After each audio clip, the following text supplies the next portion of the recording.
What's up, Gigatrads and Tracies? So, I wanted to make a short about calling yourselves men and women. And what do I mean by that?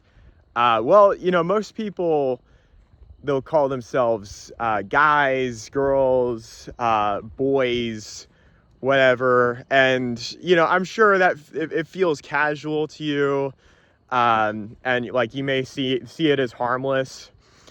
But it subtly does something. The fact that nobody ever calls themselves a man or a woman. And like, this isn't a jab at people who may have complex situation going on regarding their gender or are transitioning or anything like that. But I'm talking about people who are cisgender and all that stuff.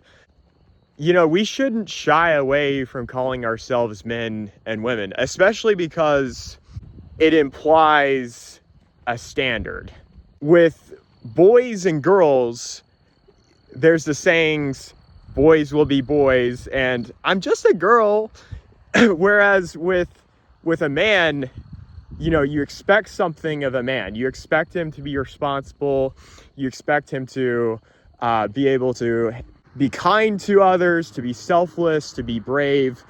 With a woman, you expect her to be grown up. You expect her to be able to have emotional fortitude, to be a little less phased, but not robotic or emotionless.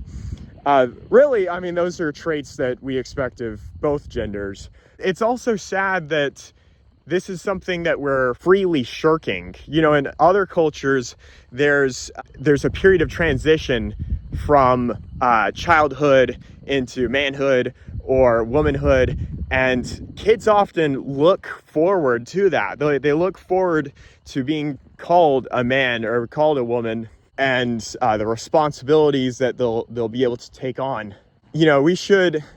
We should honor our identity as stewards, as grown adults.